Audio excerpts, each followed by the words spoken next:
রমজানের মাঝেও ছুটির দিনে মন্ত্রীরা দেশের বিভিন্ন প্রান্তে গিয়ে দিচ্ছেন নানা আশ্বাস। বলছেন মানুষের উন্নয়নে কাজ করছেন তারা।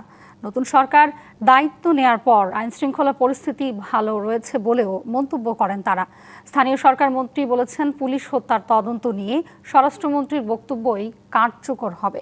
এছাড়া দুর্নীতি, মাদক, সন্ত্রাস ও চাঁদাবাজ মুক্ত সমাজ প্রতিষ্ঠা করতে নিরলসভাবে কাজ করার কথা জানান মন্ত্রীরা। ছুটির দিনে দেশের বিভিন্ন এলাকায় নতুন মন্ত্রী প্রতিমন্ত্রীরা বলছেন বিভিন্ন পরিকল্পনার কথা। ঠাকুরগাঁওয়ে হাজীপাড়া হাফিজিয়া মাদ্রাসার নতুন ভবনের উদ্বোধন শেষে স্থানীয় সরকার মন্ত্রী মির্জা ফখরুল ইসলাম আলমগীর বলেন, নতুন সরকার দায়িত্ব নেওয়ার পর আইন শৃঙ্খলা পরিস্থিতি ভালো রয়েছে।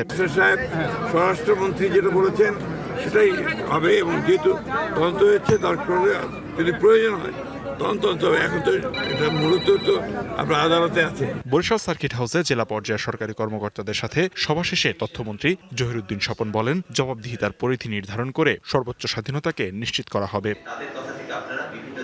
রাজশাহীতে ছুটির দিনে সকালে স্থানীয় নেতাকর্মীদের সাথে মতবিনিময় করেন ভূমিমন্ত্রী মিজানুর রহমান মিনু। বলেন, জমি সংক্রান্ত সমস্যার সমাধানে ওয়ান স্টপ সেন্টার চালুর কথা ভাবছে সরকার। জনগণ যে ভোগান্তির শিকার হয় সারা বাংলাদেশে, তা থেকে কীভাবে মুক্ত করা যায়। পৃথিবীর অন্যান্য দেশের মধ্যে ভূমি ব্যবস্থায় ওয়ান স্টপ সেন্টার, যেটাতে যার জমি যার সমস্যা ও বলবে, এবং সেখান থেকে তাকে আর ৫-৬টা ধাপ আর যেতে হবে না। অনুমতি না নিয়ে শিক্ষকরা অন্য পেশায় থাকলে তদন্ত সাপেক্ষে ব্যবস্থা নেওয়া হবে। চাঁদপুরে সাংবাদিকদের এই কথা বলেন শিক্ষামন্ত্রী। শিক্ষকতার বাইরে অন্য পেশা, এটা তো পারমিশন নিতে হয়।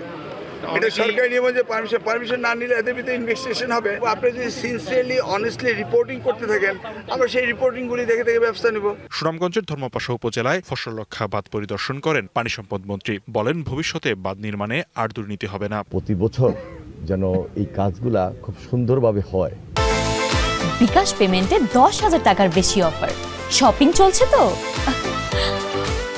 এবং সম্পূর্ণভাবে দুর্নীতিমুক্ত আমাদের এই অঞ্চলটা যেন থাকে, সেই দিকে আমাদের সবচেয়ে বেশি নজর। টাঙ্গাইলের ডাক, টেলিযোগাযোগ ও তথ্য প্রযুক্তি মন্ত্রী বলেন, ঘরে ঘরে ইন্টারনেট পৌঁছে দিতে কাজ করছেন তারা। আমরা অনেক জব ক্রিয়েট করতে চাই এবং ইন্টারনেটটা আমরা ঘরে ঘরে পৌঁছে দিতে চাই। কদিন আগেই আমাদের মাননীয় প্রধানমন্ত্রী আমাদের ইনস্ট্রাকশন দিয়েছেন। মাগুরায় সংস্কৃতি মন্ত্রী নিতাই রায়চৌধুরী বলেন, বেকার সমস্যার সমাধান ও উৎপাদনমুখী শিল্প বৃদ্ধি সরকারের মূল লক্ষ্য। চাঁদাবাজি, দুর্নীতি, ডাকাতি, চাঁদাবাজি, দুর্নীতি, মাদক ব্যবসা, মাদক পাচার এবং মাদক সেবন, এগুলোকে আমরা সম্পূর্ণরূপে আমরা নির্মূল করতে চাই। রাঙামাটিতে মন্ত্রী দীপেন দেওয়ান বলেন, 180 দিনের কর্মসূচিতে চমক থাকবে। পার্বত্য অঞ্চলে আমরা 80 দিনের প্রোগ্রাম করলাম। 180 দিনের মধ্যে এখানে সুষম উন্নয়ন সহ সমস্ত প্রোগ্রাম এমন উন্নয়ন করে আপনার চমক হিসাবে দেখতে পাবেন। লক্ষ্মীপুরে প্রধানমন্ত্রীর জনপ্রশাসন মন্ত্রণালয়ের উপদেষ্টা মোহাম্মদ ইসমাইল জবিউল্লাহ বলেন, প্রধানমন্ত্রীর পরিকল্পনার প্রতিফলন দ্রুতই দেখতে পারবে জনগণ। জামালপুরে বেসরকারি বিমান ও পর্যটন প্রতিমন্ত্রী বলেন, বিগত সরকারের সময়ে বন্ধ থাকা বিমানবন্দরগুলো চালুর উদ্যোগ নেওয়া হচ্ছে। এদিকে জয়পুরহাটে জনপ্রশাসন প্রতিমন্ত্রী বলেন, দুর্নীতি, মাদক, সন্ত্রাস ও চাঁদাবাজ মুক্ত সমাজ প্রতিষ্ঠা করার লক্ষ্যে নিরলসভাবে কাজ করে যাচ্ছে সরকার। লিখনকান্তি ভৌমিক, ডিবিসি নিউজ ডেস্ক।